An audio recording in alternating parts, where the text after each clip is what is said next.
Boa noite, meu nome é Gabriela Dias. Eu faço curso de Análise e Desenvolvimento de Sistemas pela Uninasal. Eu vou apresentar um trabalho da disciplina Lógica Matemática e Organização e Arquitetura de Computadores. O tema que eu escolhi foi sobre memória de computadores. Então, o que seriam essas memórias e para que elas servem?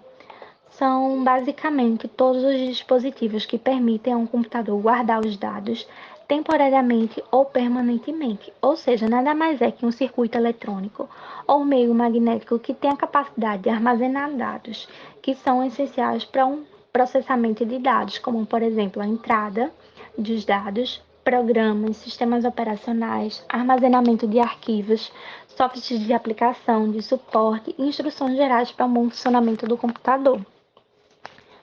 Existem tipos de memória que são criados com base nas aplicações em que são utilizadas. Por isso, as características dessas memórias podem variar de acordo com o uso que terão e o tipo de comportamento que devem apresentar, podendo ser classificadas em dois grupos,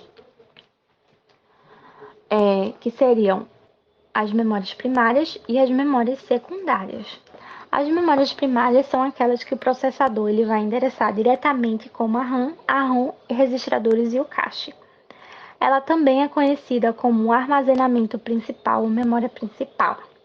Um exemplo: assim que o computador ele é iniciado, a memória primária ele carrega todos os aplicativos que estão em execução, incluindo o sistema operacional básico, a interface do usuário e qualquer utilitário do software instalado em execução. Um programa ou aplicativo que estiver aberto na memória primária vai interagir com o processador do sistema para executar todas as tarefas específicas do aplicativo. A memória primária ela é considerada mais rápida do que a memória secundária. A memória RAM ela é considerada como uma memória volátil, que ela armazena temporariamente os arquivos com quais você está trabalhando. Já a memória RAM, ela não é volátil, porque ela armazena permanentemente as instruções no seu computador, independente de estiver ligado ou desligado. As memórias secundárias, elas são aquelas que não podem ser endereçadas diretamente. Todas as informações elas são mandadas para uma memória intermediária antes, que seria uma memória primária. O computador ele não vai precisar estreitamente dela para funcionar. Elas são geralmente não voláteis, que permitem guardar os dados permanentemente, como por exemplo os discos rígidos, CDs, DVDs, disquetes, pendrive.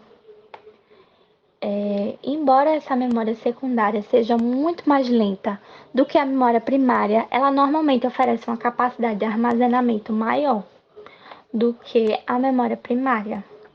Por exemplo, um computador ele pode ter 1 terabyte de disco rígido, mas apenas 16 gigabytes de RAM.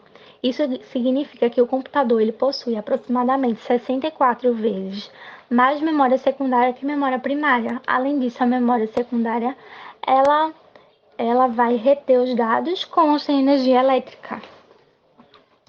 Falando um pouco agora sobre a hierarquia das memórias, elas vão se interligar de maneira estruturada, como mostra na imagem. Então, o primeiro elemento seria os registradores, que são a memória temporária usada pelo processador no processamento de instruções. E logo em seguida, a memória ROM, que se guarda as instruções da inicialização dos computadores. Logo após, a memória cache, que armazena as partes da memória do computador, sendo diretamente endereçável pelo processador. Logo em seguida, a memória principal, que é classificada como a memória RAM, sendo diretamente endereçada pelo processador. E, por fim, a memória secundária, que é uma memória de armazenamento permanentemente.